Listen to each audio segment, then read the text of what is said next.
This hearing to order. This is a public hearing in the City Council Committee on Finance. The purpose of this public hearing is to hear testimony on bill numbers 200016 and 200117. I'd like to recognize the presence of a quorum for today's Public Finance Committee hearing. To my left, the Vice Chair of the Committee, Councilmember Bobby Heenan. To my right, Councilmember Curtis Jones Jr. And to his right, Councilmember Alan Dom. And also coming into the room, Council President Dal Clark, for the purposes of a quorum. I would like to have the... Oh, we are dealing with some technical difficulties.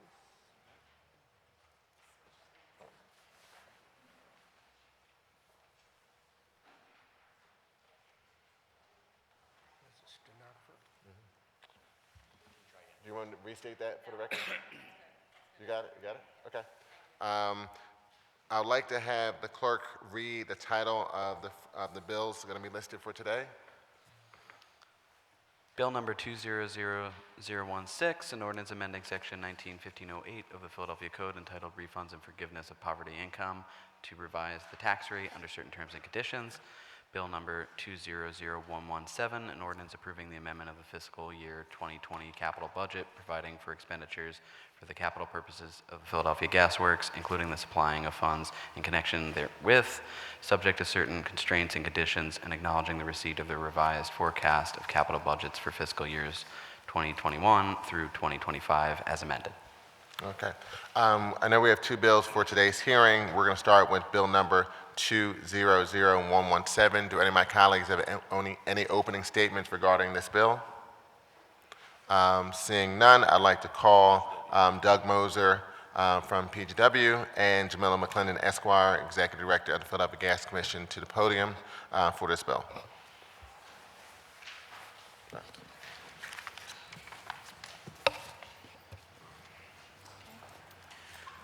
Good morning, Chairman Green and members of the Finance Committee. My name is Jamila McClendon, and I am the Executive Director of the Philadelphia Gas Commission. I appreciate this opportunity to testify on behalf of the Commission in support of Bill Number 200117, which embodies the recommendations unanimously adopted at the Commission's public meeting held on November 12, 2019. I also respectfully request that this bill be reported out of committee with a favorable recommendation together with the suspension of the rules so that it may have its first reading at the next City Council session. As I have already submitted written testimony for the committee's consideration, I will keep my remarks brief. As detailed in that written testimony, after the Commission's review and consideration of the record presented in this matter, the Commission supports and does recommend that City Council approve PGW's request to amend its fiscal year 2020 capital budget. This PGW's request does not represent an increase in the total cost of the impacted line items, but will allow PGW to complete two projects that were originally included in PGW's fiscal year 2018 capital budget and whose authorization was to expire August 31st, 2019. These projects are related to safety and reliability of PGW's system, and it is critical that PGW be allowed to complete both. The Commission therefore respectfully requests and recommends that Council approve Bill Number 200117. On behalf of the Philadelphia Gas Commission, I thank you for the opportunity to provide this testimony, and I'd be happy to answer any questions that you may have regarding it. Thank you, Ms. McClendon. I also would like to acknowledge for the record that we're joined in attendance by Councilmember David O. Mr. Moser, if you can give your testimony. Good morning, Chairman Green and members of the City Council's Committee on Finance. My name is Douglas Moser. I am the Executive Vice President and Acting Chief Operating Officer for the Philadelphia Gas Works. I'm also appearing today on behalf of PGW in support of Bill Number 200117, which would approve the amendment on PGW's fiscal year 2020 capital budget. I've submitted written testimony in conservancy of time, Jamela has already listed what the amendment would be, so I will just be available for any questions that you may have. Thank you, Mr. Moser. If you can just give a little more background on the amendment of about $1 million. That one, I think about half of that's to replace and add a shutoff valve at the LNG tank at Passyunk, yes, and the other one's to relocate the LNG switchgear at Passyunk. If you can give a little more background on that information. Yeah, that is correct. The original gas processing, that is in our gas processing budget.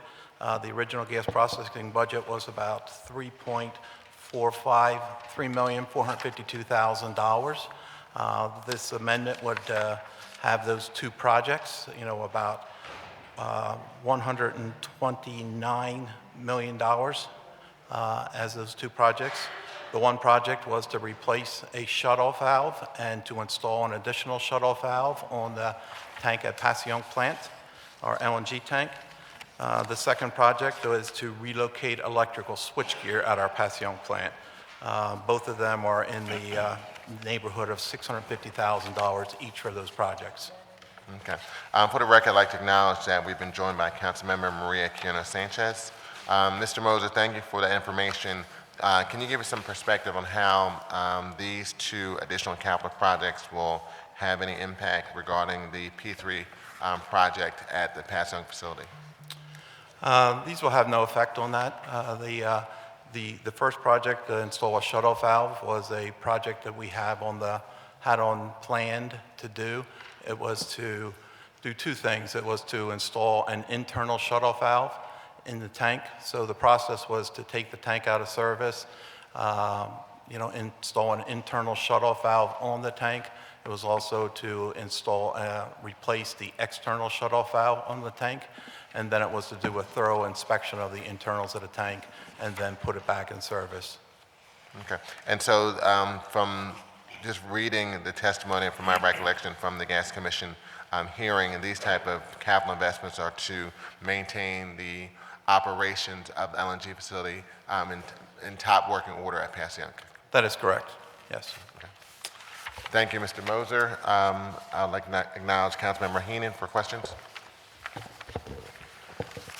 Thank you, Thank you, Mr. Chair. I'm not sure who to direct the question to here. It should be fairly simple. I don't know if it's the gas commissioner. Maybe you had mentioned that this is a part of the gas processing capital investment, right? $3.4 million. And is the 1.9 a part of that 3.4, or is it in addition to? The 1.29 was in addition to the, Or 1.29, I said 1.9, okay, so it's in addition to. It was mentioned that Jim Ellen, in your testimony, you mentioned 2018, this is a capital expenditure or a capital approval that has the commission approved in 2018, is that correct?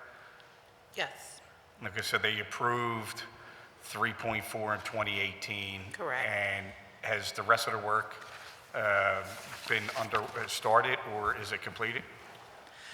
I believe that it began. There was a delay. There were some issues, as our understanding was there were issues with the design of the picture. Doug can probably speak more. with that, it was a 2018 project. It was a 2-year project to complete the work. The work started in 2019. We have a 2-year spend on the money. It ran out at the end of fiscal year 2019. This is to amend the 2020 budget to incorporate that entire work. The overall cost of the project was a little bit more than we originally anticipated, so that's why we needed this additional. Okay, so we're extending the delay time to the end of the year. That is all right, correct. to complete the project with authorization for an additional 1.29.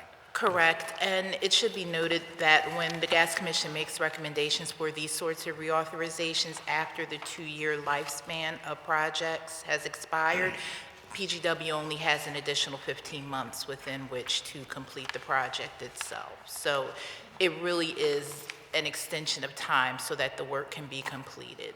Is this work necessary for the P3 project? Even though they're not exclusively, related, but is the work being done now that you're in front of us for an extension critical for the P3? It was necessary to maintain the safety and integrity of the tank, which, and if we want to continue with to be able to continue with the P3 project, we needed to complete this work. Okay, great. It's important that everybody knows how things fall into play when you have a 5-year plan. This is a part of it. In addition to, and I'll end with this. Are there any other projects that are delayed that you'll be back in front of this body for expanding of time that you haven't been able to start yet with the 2-year? There's none that I'm aware of at this point in time. Okay. All right, thank you. I have no further questions. Thank you, Councilmember Heenan. Before I recognize Councilmember Jones, if Ms. Patterson, if you could come to the podium, I want to ask you a few questions based on PGW's testimony. At this point, I'd like to acknowledge Councilmember Jones. Thank you, Mr. Chairman, and we've had a pretty mild winter on another note, and consumption, I would imagine, is down. Is any price increases on the horizon because of the lack of consumption? Are we okay? You are correct. The consumers are using less gas because it's a warmer winter. Because of that, some of the dynamics in the market are cheaper natural gas prices, and we're able to buy some cheaper natural gas prices and take advantage of that. So on the liquefied side, are we exporting? Is that demand inelastic? It's up, down, or it's the same? If you could reword that? Liquefied Right. gas. Yes, sir. Increase, demand, the same?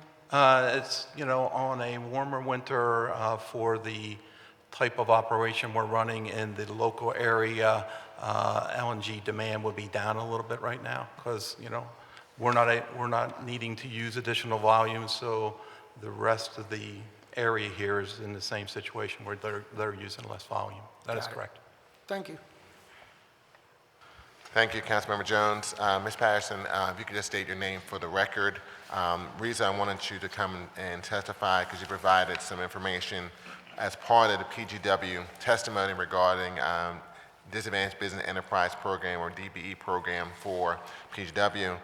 Through our meetings, I know you've been doing a lot of outreach to increase the actual spend. Unlike the city where it has ranges, PGW in their DB efforts actually provide numbers on actual spend, and that's going up from 2011 at 15% to 2020 proposed to be 25%, which is actually higher than the 22% goal. There have been a number of initiatives that I know in your office you've implemented to increase that, especially a lot of outreach. And just for the record, if you could put that information for the members. Yes, hello, my name is Erica Patterson. I'm the Director of Contracts Management and Supplier Diversity in the Supply Chain Department at Philadelphia Gas Works. For PGW, our commitment to supplier diversity is to increase the utilization and inclusion of small and local diverse businesses within the Philadelphia and tri-state areas. PGW, for this particular project, we actually have done numerous outreach efforts as relates to sourcing for DBE vendors that can support the capital budget projects from fiscal 18, 19, and 20 and ongoing. The sourcing mechanisms that we do utilize for PGW to find those particular vendors would be the OEO registry. We are corporate members of the chambers, which is the African American Chambers of Commerce, Hispanic Chambers of Commerce, Asian Chamber of Commerce, and we're also members of the Eastern Minority Supplier Development Council. We also rely on MBDA, the Enterprise Center, as well to source for different diverse businesses to support our projects as relates to procuring goods and services. Thank you, Ms. Patterson. Also, just for the record, I want to say I know that PGW has the bulk of their spend is a very specialized type of spending in reference to pipes and investments, and I know we've been doing a better job. PGW has been doing a better job to do that type of outreach. Recently the city had engaged in a legislation to bring best value to the city of Philadelphia.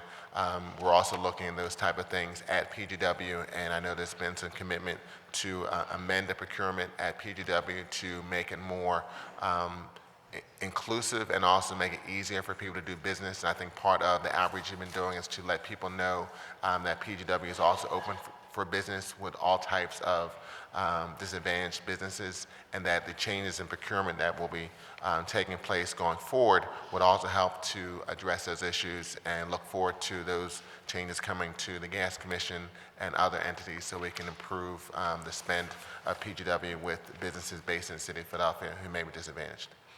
Are there any additional questions from members of the committee for this panel? Seeing none, thank you so much.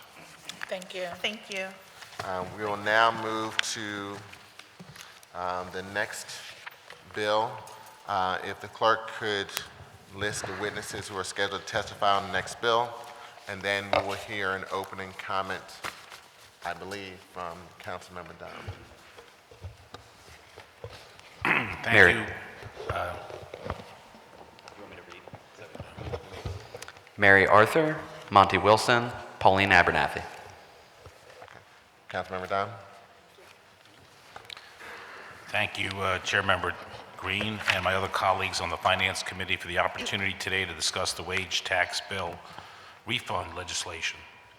As we all know, we unanimously passed this legislation 17-0 last session, but the mayor used his pocket veto authority to not allow the bill to become law. This was unfortunate and a major roadblock for many low-income individuals and families trying to get out of poverty. However, we're here again today to advance this legislation that will help 150,000 Philadelphians. This bill would refund low-income households for the amount they pay in the city's wage tax. For 60,000 households, this has been a tax on poverty, and we should not be applying this burden on those struggling to get by every day. It's already an embarrassment that our city taxes its working poor higher than the top 50 cities in the United States. It's time we change this trend, and more importantly, it's time we move the needle on our city's 24.5% poverty rate. I want to thank my co-sponsors, Council Members Sherelle Parker, Council Members Maria Quinones Sanchez, and Chair Member Derek Green, and all my colleagues, and all of those who joined in the community, such service providers as Community Legal Services, Philadelphia Association of Community Development Corporation, Campaign for Working Families, SEBA, Benefits Data Trust, the Reinvestment Fund, the African American Chamber of Commerce, the Philadelphia Chamber of Commerce, Esperanza, and many others in support of this legislation. Many individuals spoke that day and all agreed that the way to solving many issues in our city starts focusing on improving poverty. In addition, many advocates indicated that providing this wage tax refund would be more efficient than having to apply through a separate grant program. The refund program structure already exists in the city, and it's already supported by the state. Providing a refund based on income would also not prohibit an individual from qualifying for other types of assistance programs such as SNAP, whereas a grant program could disqualify many residents. It's time we make our tax system fair. I look forward to advancing this legislation and hope the mayor will join us in this effort. Thank you, and thank you to all supporters of this legislation. Thank you, Mr. Chairman. Thank you, Councilmember Dom. Ms. Arthur, Ms. Abernathy, thank you for being here. Want to at least hear from the administration before you testify, so if you could just give us a few moments, we're going to have the administration come and testify. So if you could just sit in your seats to your left and right inside of the gate, and then we'll bring you up as soon as we hear from the administration. Rob DeBell.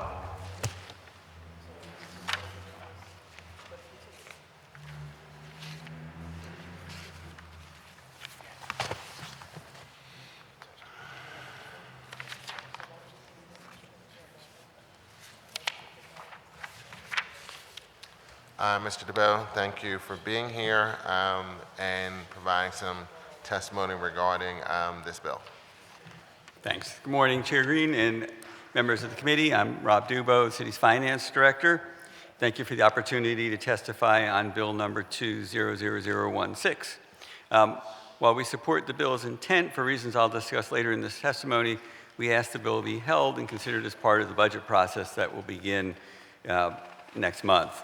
The legislation would expand the current 0.5% income-based wage tax refund in 2 stages starting on July 1st, 2020.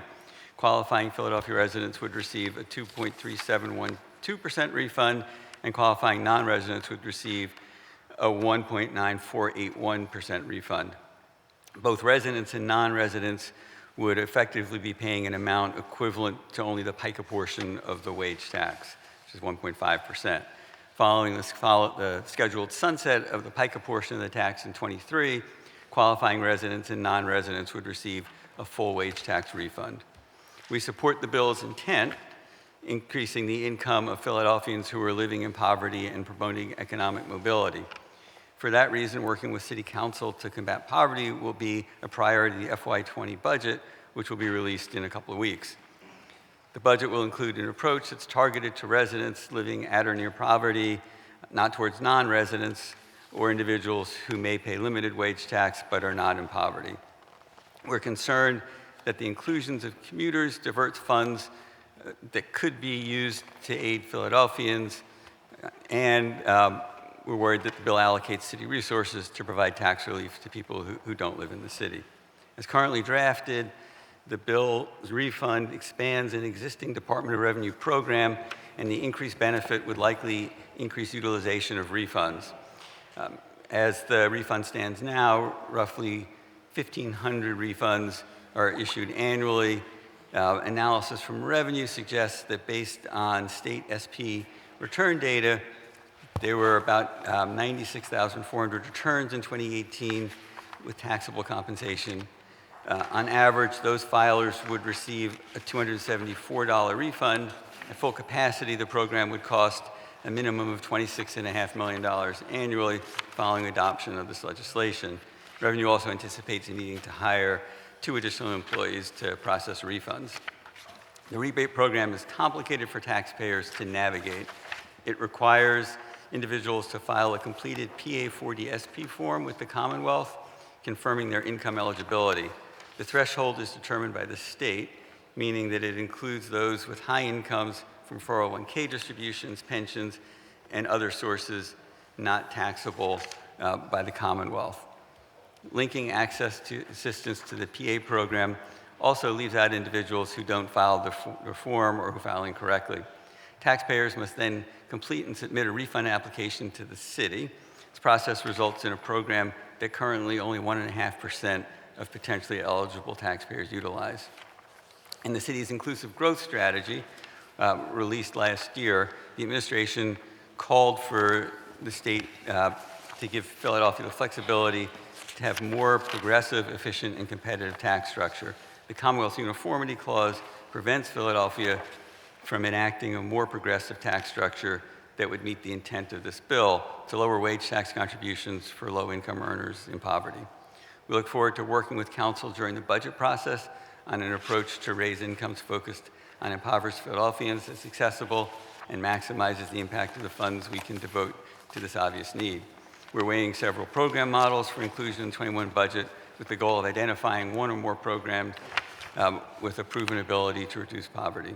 A crucial part of that process will be to include an evaluation component so that we can expand programs that work and eliminate those that don't. We request that if this legislation is approved, a similar approach is taken and an evaluation component is included with the sunset provision after 2 years so that the program would only continue if it were successful. And I think that amendment has been circulated, but I have additional copies if it hasn't. That concludes my testimony, and I'm available to answer any questions you may have. Thank you, Mr. DeBoe. Just want to make sure I have a general understanding. I know historically the administration has had challenges in reference to new tax credit programs versus grant programs, and that's a policy or philosophical debate that time to time may occur between the executive and legislative branch on how to address issues like poverty. But separate than that, I guess some of the other highlights of some of the concerns that I understand, and correct me if I'm wrong, that the administration has with the legislation is that, one, the difficulty in implementing the legislation that will cost additional staffing to implement the legislation. That's one. Two, that those who are still low income but are out of state, that was also an issue I heard from the administration, and that you really would like to have some type of review time to kind of pilot this idea prior to full implementation. So it's not so much the cost of the program, but more some implementation, correct? That's right. And another issue is that because we're using the state guidelines, things like pension income don't count in the calculation of who would be eligible. So there could be people who actually wouldn't qualify if you counted all of their income. So then what would be the total cost from your perspective on this legislation to the city? A minimum of $26.5 million with full participation. It really depends on the participation level. Right, but that's at full participation. But in your written testimony, you also talked about the challenge for people to actually participate because of the number of forms that apply. So the full participation is really not a full perspective on the true cost of the program. Yeah, and I guess we could give you kind of sensitivity analysis on, what 10% participation would be $2.5 million, 50% participation would be 13, but we don't know what participation would be. Okay. Councilmember, oh. All right, thank you very much, Chairman. Good morning. Morning. What I understand is that you are concerned, of course, about the total amount of revenues that would not be coming to the budget, and in particular, in addition to the complexity of the program, some people being eligible for the program based on state requirements, that we are including some non-Philadelphia residents as well. And you do identify the uniformity issues about taxation. So you do state the second to last paragraph that the administration is weighing several program models for inclusion in the fiscal year 21 budget.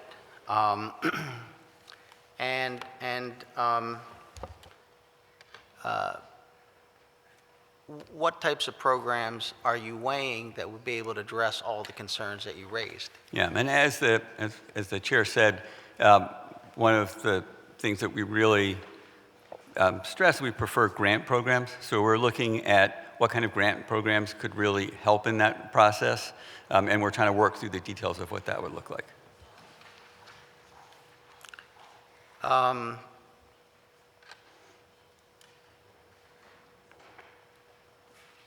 The grant program would require an application of, in other words, people already paid their wage taxes were taken out.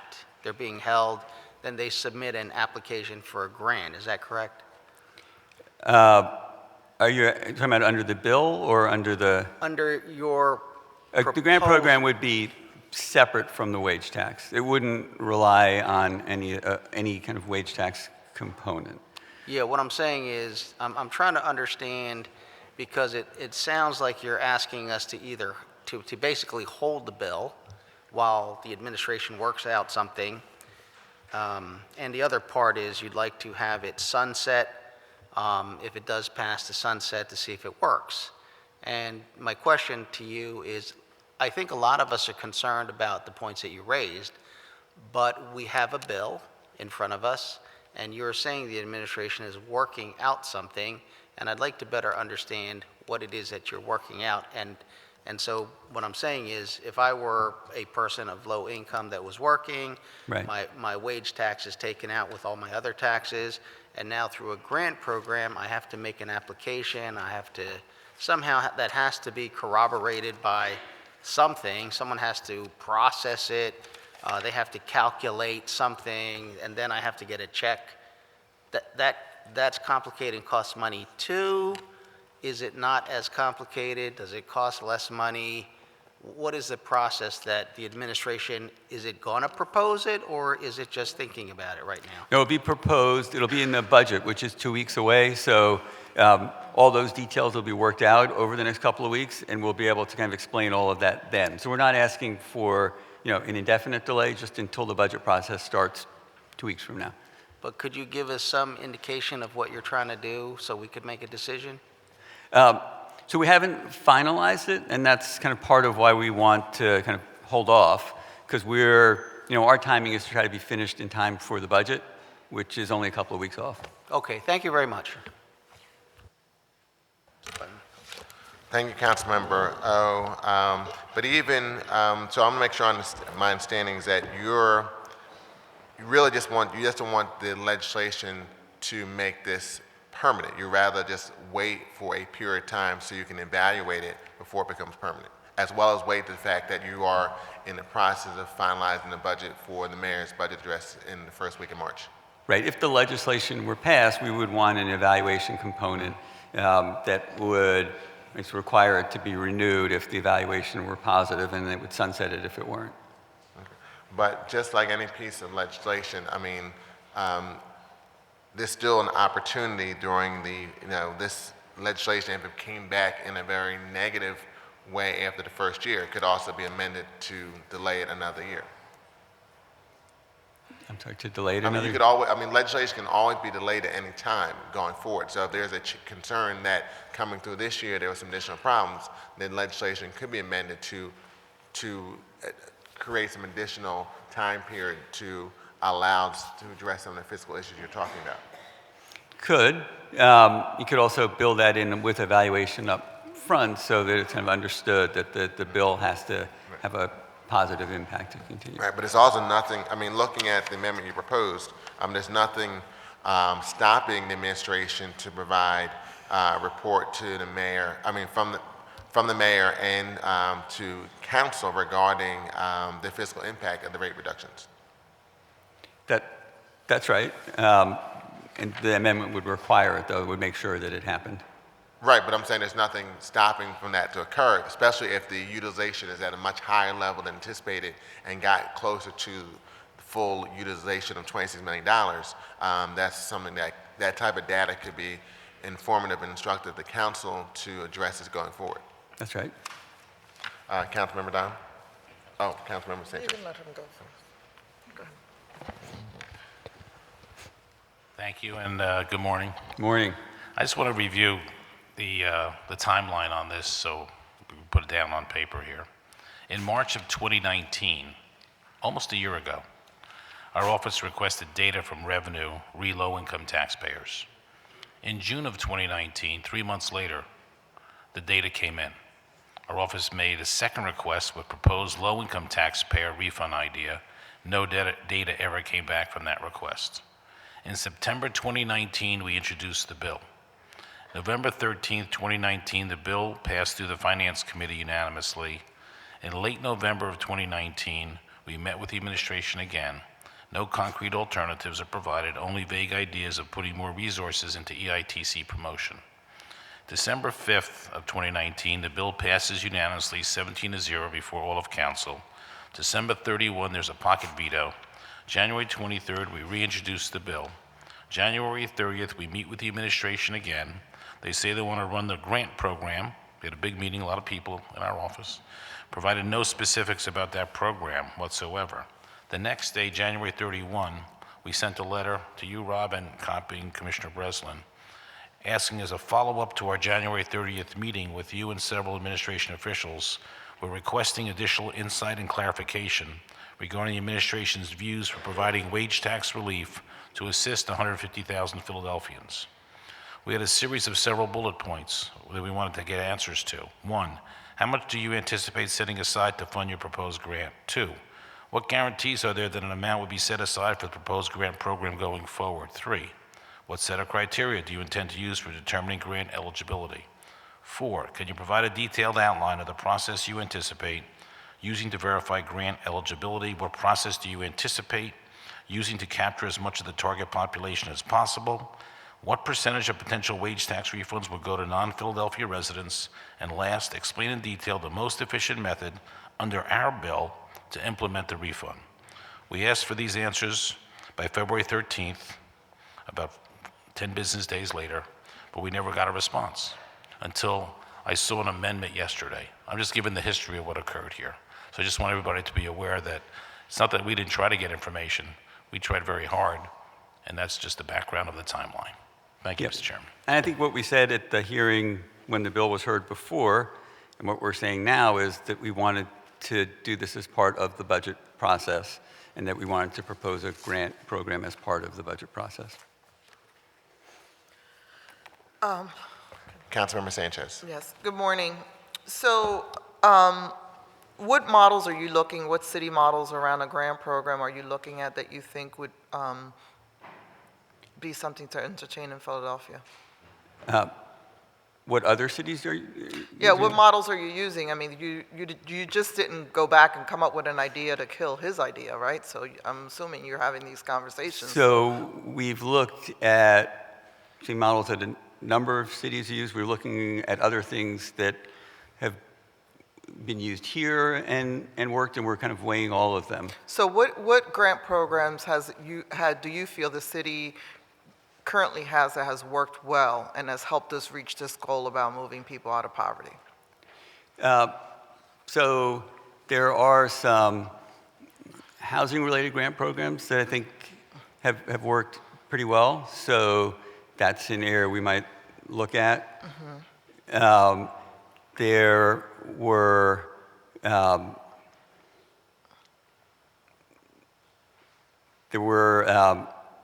some programs through community college that have worked. There are a variety of grant programs or aid programs that have worked in kind of in different settings. So your issue is not that you're willing to figure out how we return $25 million to the working poor in Philadelphia. It is the structure. Is that what you're? Yes, it's not at all about returning $25 million to the working poor. It is about how to best structure that. Yes, that's right. And you think the city is best equipped to do that, creating a whole new system versus an existing system? So we don't think that this system has worked very efficiently. So we do think that a new system or something off another existing system may work more efficiently. That's part of what we're kind of trying to figure out. So what would you say are the things that made the current program unsuccessful? I think part of it is just the complexity of the application process. I think that's a big part of it. So we've been talking about these wage tax credit programs for 20 years, right? Going back to David Cohen, Councilmember Cohen. We have, 1,200 people that currently take advantage of this program? 1,500. 1,500 people. And we've gotten complaints about the programs in the past, right? So why is it that today at the 11th hour, something that we have some agreement on, the administration just wants to kill? This isn't a new issue for us to raise. We've said all along that we don't think this is the best approach because of this issue. And what we're really saying is, let's talk about this as we talk about other ways to handle the issue when we go through the budget process. So, again, going back to what the chairman said, this is, if you're saying we need a date, we need to move the dates to allow us to incorporate it in the 5-year plan, well, that's a very specific request, right? And then we can entertain it. But that's not what you're saying to us. You're saying you're going to start a brand-new program with a brand-new structure. In 2 weeks, you're going to introduce something for us in lieu of this, but you don't want to tell us about it.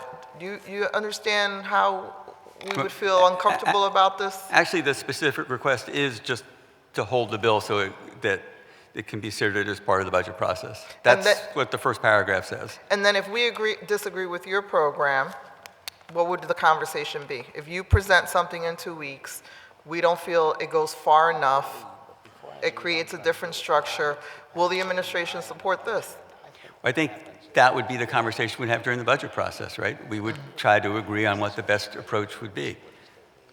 So because we have an agreement on this bill, why can't we put this out of committee and wait to see what you introduce? I'm very uncomfortable with this process because there has been a discussion for months about this.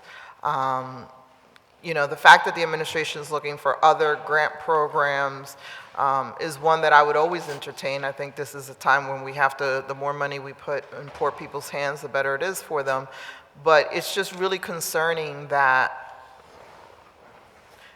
to Councilman Dom's point, that he's requested some information and there doesn't seem to be the willingness to have a transparent conversation with him. As a legislator, that's very concerning because he's put a lot of work into this. I feel like the administration feels like in 2 weeks you're going to come up with a much better idea than one that's been debated for 20 years. I mean, and the other philosophical point is that if something could cost $25 million, I think that belongs in the budget process so that it's weighed against other options. So that's a date issue. So if we change this date, what's the date? Mr. Chairman, February 18th, as in today? Okay. No, I'm saying the date of effectiveness. It's not a date of effectiveness issue. It's just a date of when it's enacted. People would be eligible. Yeah, it's July or January. So wouldn't that be part of the budget process? I mean, that's exactly what I'm saying, that it should be part of the budget process. Okay. Thank you, Mr. Chair. Thank you, Member Sanchez. I recognize Councilmember Dom. Thank you, Chairmember Green. I just want to make a comment on the current program is 0.5%. So the average refunds are what, $50 to $75, maybe $100? May not be enough to motivate anybody to even do that. We're proposing something that's close to 5 times as powerful as the current program, which I think would have more of a motivation for people to apply. And that's in my testimony, that we think more people would apply. Okay, thank you. Thank you very much. Thank you.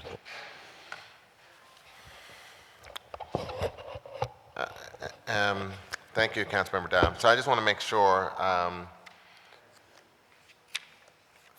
the administration is going to, the mayor's going to provide the budget to council, I believe that's Thursday, March 5th? Correct. Okay. And so my understanding from your testimony, you would like the committee to hold this or if you do vote it out in a way that the administration would like to see amended, because you're still putting together the budget and you're proposing a new initiative. That's right, and our preference would be to hold it. Okay. But you did provide an amendment that basically said you can follow Councilmember Dom's plan, but just hold it, but only do it for a few years. Defined period of 2 years. 2 years, and then come back to it. Yes.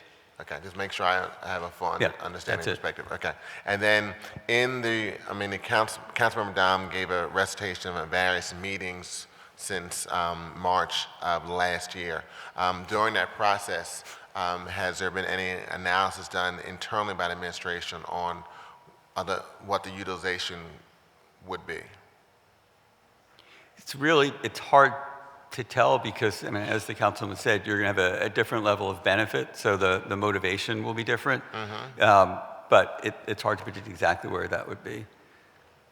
Right, but I would think when the administration made the decision to deciding yes, they would like to hold the bill, or in the alternative, amend it for this delay, and as you're going through the budget process, there's been some consideration, even as amended based on administration amendment, there will be some type of financial impact to the budget, which then also would give someone a perspective that there's some indication of what the utilization would be, even based on the administration amendment. Well, that's why we want to see the evaluation, because we don't have a good way of estimating it. So we want to see kind of what happens if the bill is in place, because we don't have a good way of estimating what the participation would be. Thank you, Mr. DeBell. Are there any additional questions from members of the committee? Seeing none, thank you. I would like to bring back Ms. Arthur and Ms. Abernathy to the podium.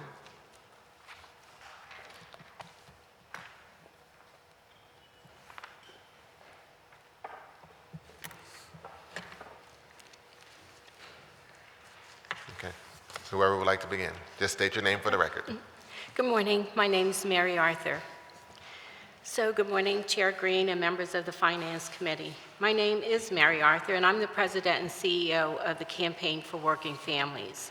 We're the largest provider of free tax preparation to low-income families and individuals in Philadelphia. I appreciate the opportunity to testify in support of Bill number 200016. Which seeks to increase the amount of city wage tax that is reimbursed through the low-income wage tax refund program. Philadelphia city wage tax is the highest of its kind in the nation, and no one in the city feels this burden more than almost 49,000 low-income individuals, and that's the number we serve.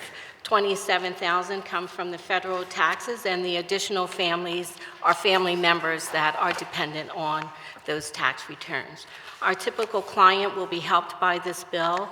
A single parent with 2 children earning $12,482 a year would receive approximately $4,990 in federal earned income tax credit. $386 in the Pennsylvania Special Tax Forgiveness to Low-Income Tax Credit, but only $63 from the current Philadelphia Low-Income Wage Tax Refund. With the passage of Bill 20016, this same client will see their wage tax refund increase by approximately $303, resulting in $366 of their hard-earned wages being returned to them. They would then use these additional funds to purchase the critical necessities like housing, food, clothing, just helping them to meet their ends meet, and circulating these funds back into the local economy. CWF also stands ready to help market the newly expanded low-income tax refund, as well as directly assist Philadelphians with filing their refund petitions. Our position as a trusted provider of free tax preparation for tens of thousands of low-income Philadelphians, combined with our network of over 20 community-based tax sites, makes CWF ideally suited to help the city ensure that the passage of this legislation has real-world effect as it's intended. Again, CWF appreciates the opportunity to offer support for Bill 200016. We look forward to hearing the results of your deliberations on this important legislation and that provides City Council with the opportunity to reduce the high tax burden felt by Philadelphians' most vulnerable low-income residents. That concludes my testimony. Thank you for your testimony. Ms. Abernathy. Thank you, Chair Green and members of the Finance Committee for the opportunity to testify in support of this much-needed wage tax relief for low-income Philadelphians. The bill would make more than 96,000 Philadelphia households eligible for a bigger wage tax refund beginning this tax year and provide a 61% wage tax refund in tax year 2021 and would effectively eliminate the wage tax entirely for these taxpayers beginning in 2024.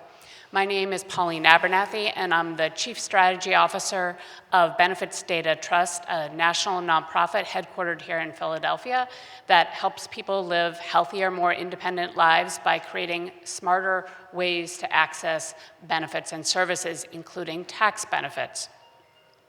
Since we started in 2005, we've helped over 110,000 Philadelphians access benefits worth over $330 million in assistance to help pay for food, housing, health care, child care, and other basic needs through Benefili, a citywide initiative aimed at reducing poverty and increasing economic mobility.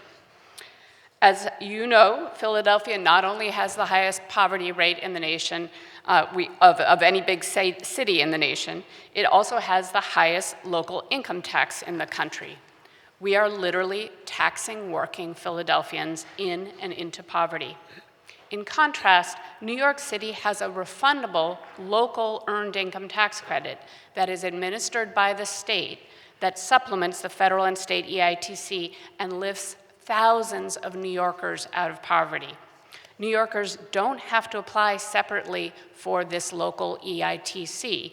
They get it automatically when they claim the state EITC, and that is exactly what we recommend the City of Philadelphia do with the local wage tax refund. As I'll explain how that can be done. Tying the local wage tax refund to the state tax refund is one of the most efficient and effective ways to get the money into the hands of Philadelphians. The EITC has about an 80% take-up rate, which is much higher than most grant programs.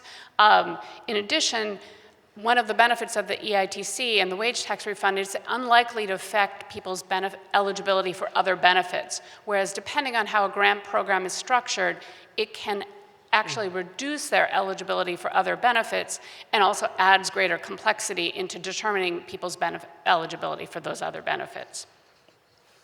Every day, BDT and our Benefili partners, including the campaign, hear from Philadelphians struggling to make ends meet despite working one or more jobs. Benefili helped a 47-year-old mother raising two daughters in West Philadelphia on $14,400 a year, well below the poverty line. Yet she paid about $560 in wage taxes. If this bill were in effect, she would have been eligible for about a $340 wage tax refund in the first full year. That's money she could use to feed her children, pay off a utility bill, meet their basic needs. By 2024, a family of four could receive more than $1,300 in wage tax relief, making this legislation a valuable tool in the city's strategy to reduce the number of Philadelphians in poverty. As the finance director testified, we have a current wage tax refund. Very few people receive it. Why? Because there's a separate paper application that has to be filed. It's only available in paper. You can't submit it online. And it doesn't have to be that way. The eligibility for the state tax refund is the same as for the city, and yet only 2% of those claiming the state tax refund get the local tax refund because it is this separate application. We know from experience that if you want people to receive a benefit, the best way to do that is to tie it to something else that they're receiving. And so our 3 administrative recommendations to make this wage tax refund actually benefit the people intended are as follows. First, and most importantly, work with the state to make the process of claiming the wage tax refund as automatic as possible. Taxpayers should not have to fill out this separate form for the local wage tax refund. The more than 96,000 Philadelphia households receiving the state's special tax refund are all eligible for this local wage tax refund.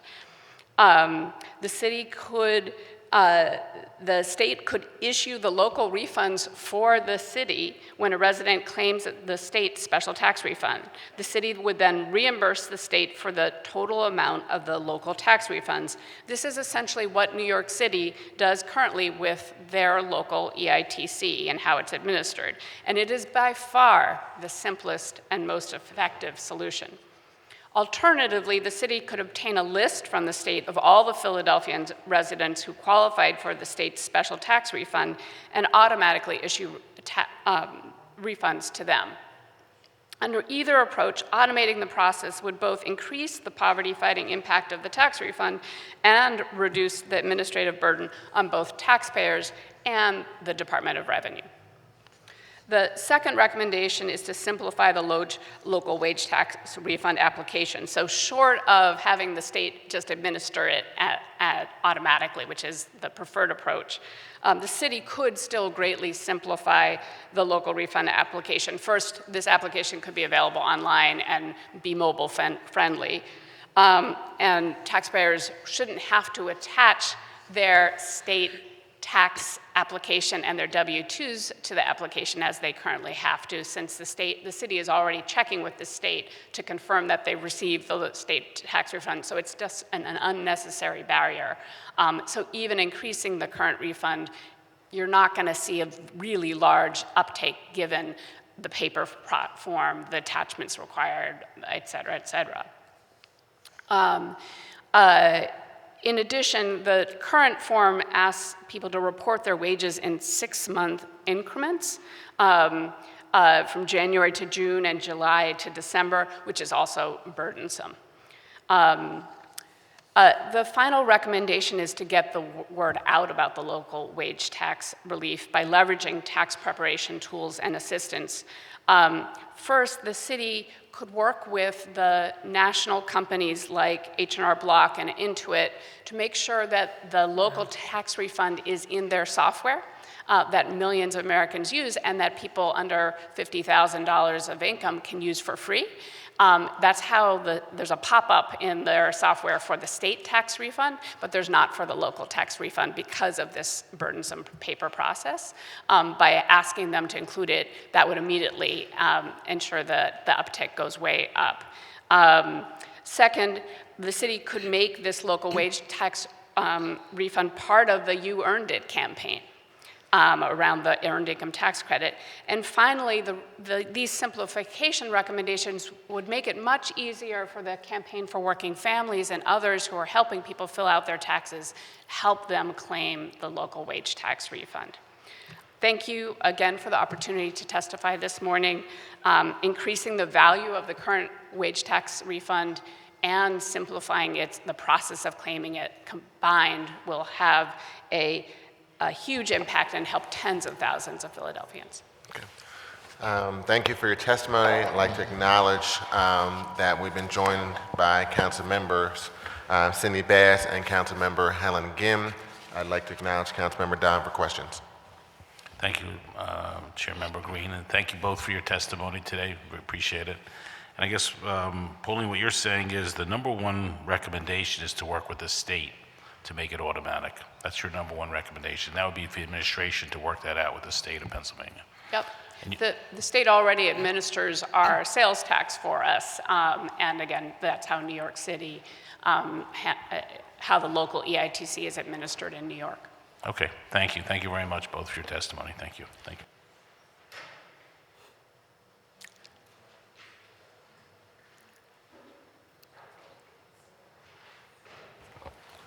Thank you. I'd like to have the clerk read the names of the witnesses for the next panel. Also, I want to let members of the committee know that we did receive written testimony. I believe the Reinvestment Fund will be testifying, but we also received testimony from African American Chamber of Commerce of Pennsylvania, New Jersey, and Delaware. I see as President Donovan West is here. If you would like to testify as part of the next panel, you can feel free to do so. Jacob Roche, Marcos Lamelli, Beth McConnell, Dominic West.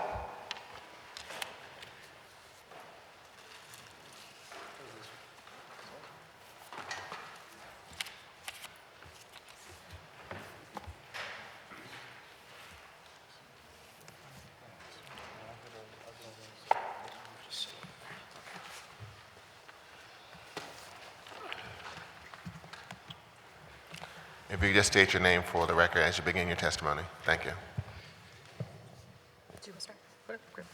Jacob Roche. So thank you, council members Dom, Quino Sanchez, Green, and Parker for introducing this bill and for the opportunity to lend my voice in support. My name is Jacob Roche. I'm here on behalf of the Reinvestment Fund's Policy Solutions Group.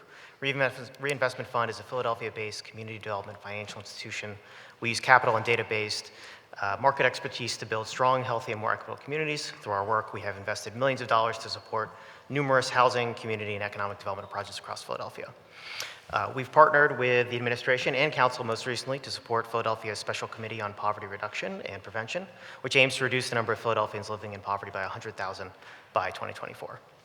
We believe that this bill, which would reduce and eventually eliminate the city's wage tax for low-income residents, is a direct way to put money back into the hands of working people and families for whom making ends meet is a daily and significant struggle.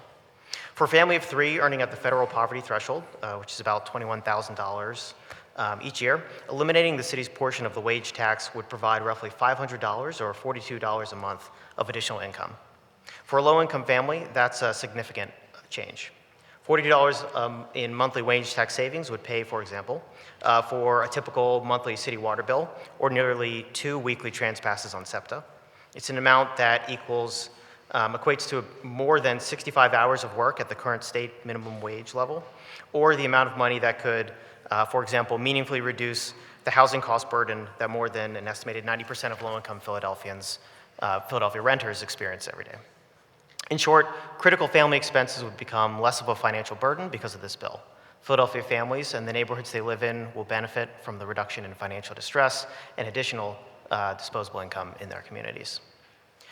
So I would just add that critical to the ultimate impact of this bill is how it's going to operate in practice, and the working poor already expend substantial time and effort enrolling in and recertifying their qualifications for programs like SNAP, LIHEAP, and CCW.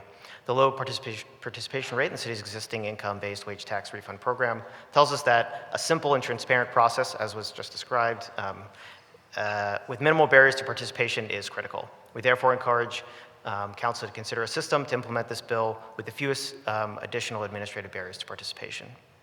This bill makes the city's wage tax structure more progressive, incents residents to meaningfully engage in the labor force, and puts resources into the hands of Philadelphians for whom making ends meet is a significant daily struggle. Thank you for the introduction and future passage of this bill. Thank you. Excuse me. Good afternoon. My name is Marcos Lamelli. I'm a program coordinator at SEBA. We're a coalition of Latino community-based organizations. We also run a VITA free tax preparation site. Thank you for inviting us to testify on this important bill. SEBA supports allowing more than 62,000 Philadelphia households currently living in poverty to be reimbursed for what they pay in city wage taxes. This bill is especially important to the Latino community, the poorest ethnic group in the nation's poorest big city. The median household income in the 19133, which is the heart of the Latino community, is only $14,158. For a working family of four, that's not enough to keep the lights on. Beyond the establishment of a local EITC, this bill would magnify the federal EITC's well-documented long-term positive effects on children. Numerous studies, some of them cataloged by the CDC, have found that the EITC has kept more children living above the poverty line than any other tax credit program. For example, a local EITC program in Montgomery County, Maryland, adopted in 1998, decreased the probability of low birth weight in babies by up to 2.4 percentage points in likely eligible families. The EITC, as has been already said, will also decrease the heavy tax burden borne by low-income workers. People who live in Philadelphia pay the highest tax burden, 18%, of any metro area in the U.S., when considering wage, property, sales, and auto taxes. If city's leadership can be sensitive to the tax burdens borne by big businesses to take that into consideration and marshal efforts to forge plans and implement tax cuts to attract big corporations like Amazon to Philadelphia, then the city has the capacity to muster ways to implement a local EITC to help low-wage working families stay in Philadelphia. If we're committed to equitable economic development, then we must aim to encourage workers to live in the city at the same time that we seek to encourage large corporations to come to the city. A local EITC is also a good investment. EITCs incentivize low-income individuals to enter the labor force, and reimbursements of city wage taxes will bolster the economies of Philadelphia's poorest families. For most families who qualify, the federal EITC represents the single largest payment they will receive in a year. A local EITC refund, even if it's just a few $100s, can make all the difference for a poor working family. This makes the local EITC a powerful weapon in the arsenal that City Council is building to help low-income Philadelphians via its Special Committee on Poverty Prevention and Reduction. Philadelphia is posed to make the most out of a local EITC. United Way has marshaled a collective of strong community-based organizations, including SEBA and others present here today, to provide free volunteer income tax assistance services to help low-income families prepare their tax return and therefore access the federal EITC, the state special tax forgiveness program, and hopefully this program. We've also taken it upon ourselves this year to file the Philadelphia income-based wage tax refund paperwork for some of our low-income clientele. We do this for free. In many cases, the refund comes out to less than $1, not even covering the cost of mailing the forms downtown. The Department of Revenue and the city has also shown great leadership in this area by working with VITA sites. Accordingly, the Department of Revenue and VITA sites can collaborate to help implement this program. SEBA is happy to sit here in support of our friends at the Benefit Data Trust, United Way, PACDC, Reinvestment Fund, and our friends at the Campaign for Working Families, and calling on City Council to help the Philadelphia families that need it the most. Thank you for your attention to this matter. Thank you. Good afternoon, Chairperson Green and Vice Chair Heenan and other members of Council and the committee. My name is Beth McConnell. I'm the Policy Director at the Philadelphia Association of Community Development Corporations, here to testify in support of Bill number 200016. As you've heard and as you know, a single mom with 2 kids could get up to $655 into her pocket every year if this bill were to pass. Tax refund programs like this benefit people and the places that they live. Research on the impact of the federal EITC showed that for every $1 returned to low-income taxpayers, $1.58 was generated in local economic activity. Beneficiaries spend the money on necessities, back rent and utilities, car repair, clothing, and in some cases, educational or training opportunities to raise their earning potential. If this refund program returned as much as 25 or 26 million, I know that's on the high end, to the pockets of Philadelphians, some of that money is going to be spent on our neighborhood commercial corridors, boosting small businesses, enhancing our community development strategies, and generating sales and business taxes.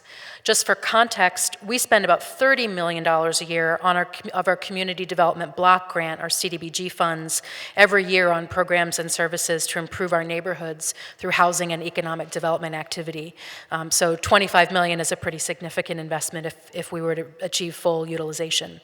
Taxing the wages of people at or near poverty runs counter to efforts by this council and the Kenney administration to make serious headway in reducing our shamefully high poverty rate.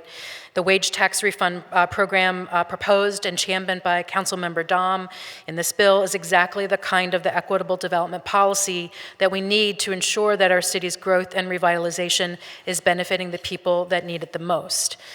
We urge Mayor Kenney to sign this bill and ensure the systems and resources are in place to get as close to 100% utilization as possible, including adequate outreach among English and non-English speaking workers. PACDC's network of nonprofits that help residents with tax prep, housing counseling, and other assistance programs stand ready to be part of those efforts. Thank you for the opportunity to testify. Thank you. Mr. West, if you come to the table. I just need one seat. Seems like a nice guy.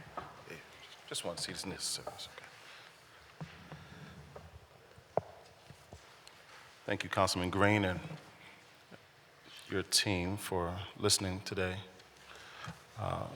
to our concerns, our thoughts about why this is so important.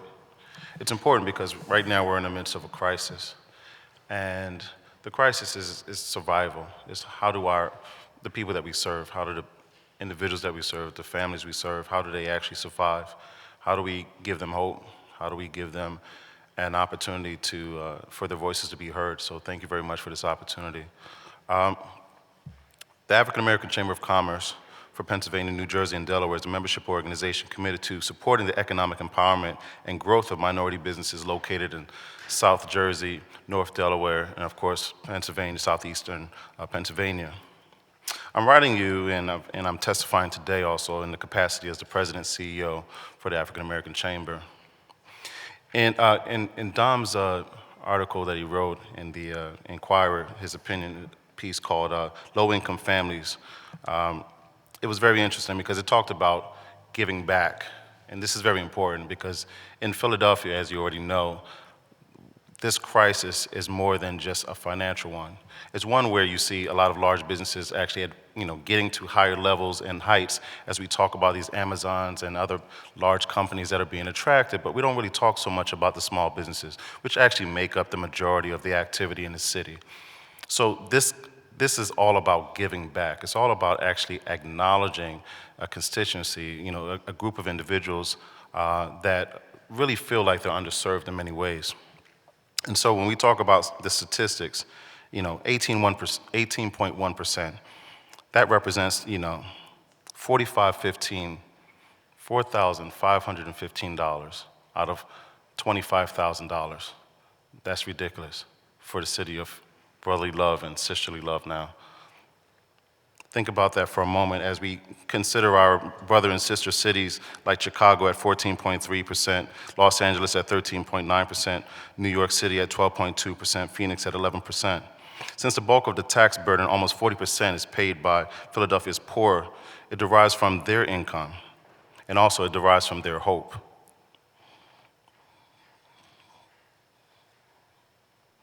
On your proposed legislation, a family of four living in Philadelphia with a gross annual income of $34,250 would be able to receive a refund of almost an entire amount of their wages that they normally get paid. That's an extra check. With that extra check, you've already heard testimony about what they would do with it. Often it's dealing with just living, nothing really in the way of advancing, but just continuing to survive. When we have issues around gentrification, around our business corridors, around blight, things that matter, just survival is something of hope in this city. Now, we have to evolve beyond that, but the reality is that just getting something of a give back to the city's overwhelming majority is absolutely necessary. This is not just something that makes sense from an economic standpoint, it makes sense from a moral standpoint. We need to make sure that, again, in this city, that we acknowledge all of our constituents and that we understand that we actually demonstrate by way of these types of I would say it's a gesture. This is a start. There are a lot more things that we should do, but I believe at the end of the day, this is a great start for 2020 in terms of introducing legislation that acknowledges a constituency that is floundering right now. Poverty is one thing in terms of unemployment, but for those that are working, the working poor, being able to acknowledge them by way of this legislation is paramount. The ACC joins the rank of countless other stakeholders who strongly believe that this wage tax or refund bill should be added to Philadelphia's arsenal of initiatives and programs designed to reduce the number of people living in poverty. The refunds can be used to pay off life-sustaining goods and services such as housing, food, transportation. You've heard of this earlier in other testimonies. That would also improve the lives of citizens most in need while generating economic stimulus that will benefit community development. Not just community development, business corridor development, the development also of what I would say an actual opportunity for them to leverage these couple of dollars into something else.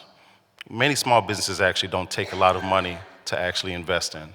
The average business to start actually takes a couple of $100s, literally. We're talking about from setting up your bank account, getting your EIN set, some marketing material, and getting going.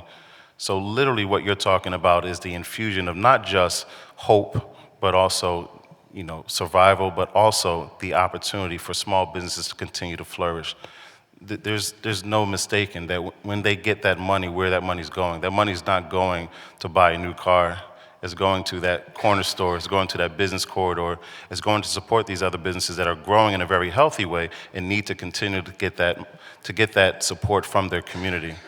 With that being said, when those businesses are growing, then it also leads to additional jobs. It also leads to blight being something that becomes on the downturn as opposed to increasing in certain areas of the city. And so thank you very much for the opportunity to provide some additional context for why this bill needs to be passed. Thank you, Mr. West, for your testimony. Are there any questions from members of the committee? Member Dom? Thank you, Chairman Green. I just want to thank all the advocates and community providers for being here today and supporting this legislation. I just really want to extend my thanks for your support. Thank you very much. Thank you, Councilmember Dom. Is there anyone else here who would like to testify on either of the two bills that are in the Public Finance Committee hearing today? Seeing none, at this point, we're going to move from our public hearing to move into a public meeting.